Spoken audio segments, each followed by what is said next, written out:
دوستو اس کائنات میں ہمارے لیے قدرت کے بے شمار کرشمے دیکھنے کو ملتے ہیں۔ تو چلو آج ہم ان میں سے سب سے بڑے کرشمے کے بارے میں بات کریں گے۔ وہ یہ ہے کہ دو سمندر آپس میں مل نہیں سکتے، مطلب مکس نہیں ہو سکتے، تو ان میں کیا وجہ ہیں، قدرت نے کیا نظام بنایا ہے۔ تو دوستو اس ویڈیو کو دیکھنے سے پہلے آپ سے گزارش ہے کہ اس کو پہلے سبسکرائب کر دیں اور بیل آئیکن پہ پریس کر دیں۔ تو چلو چلتے ہیں ہم آج کی ویڈیو پہ۔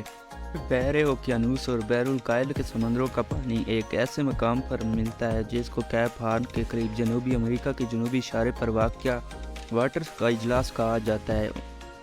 ان کی قربت کے باوجود ان دونوں سمندروں کے پانی متعدد عوامل کی وجہ سے ایک دوسرے کے ساتھ اختلاط نہیں کرتے ہیں، جن میں درجہ حرارت، نمکین اور کثافت میں فرق شامل ہے۔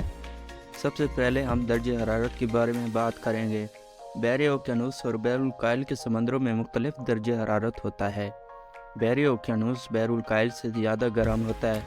گرم پانی ٹھنڈے پانی سے کم ڈینسر ہوتا ہے، جس کی وجہ سے یہ ٹھنڈا ڈینسر پانی کی چوٹی پر تیرتا ہے۔ لہٰذا جب بحر اوقیانوس سے گرم پانی بحر الکاہل سے سرد پانی سے ملتا ہے تو دونوں کے مابین حدود برقرار رہتی ہیں اور دونوں اختلاط مطلب مکس نہیں ہوتے۔ دوسرے نمبر پر بات کریں گے نمکینی۔ بحر اوقیانوس اور بحر الکاہل کے سمندروں میں بھی مختلف نمکیات کی سطح ہوتی ہے۔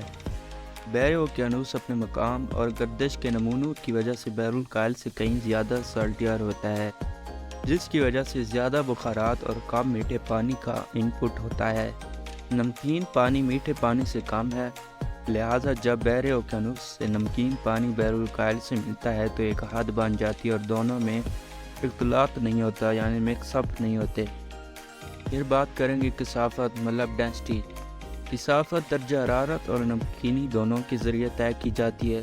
ٹھنڈا نمکین پانی جو ہوتا ہے وہ گرم تازہ پانی سے ڈینسر ہے۔ جب دونوں سمندر ملتے ہیں تو کم ڈینسر پانی کے نیچے ڈینسر پانی ڈوب جاتا ہے، جس کی ایک حد ہوتی ہے جو اختلاط کو روکتا ہے۔ اس طرح باقی بھی کافی عوامل آ جاتے ہیں، جیسے اوشن کرنٹس اور ہوا اور لہر کی کاروائی وغیرہ۔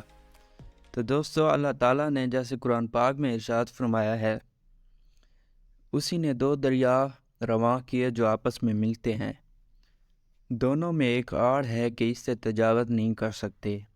یہ اللہ پاک نے سورہ رحمان کی آیت نمبر 19 اور 20 میں فرمایا ہے۔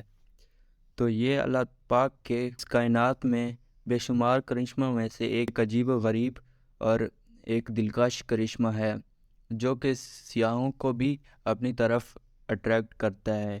دنیا بھر کے لوگ اسے دیکھنے کے لیے وہاں جاتے بھی ہیں اور اس پر کافی ریسرچ بھی ہوتی ہے، سائنس بھی اس پر ریسرچ کرتی ہے، لیکن اللہ پاک نے 1400 سال پہلے اسے قرآن پاک میں فرما دیا تھا۔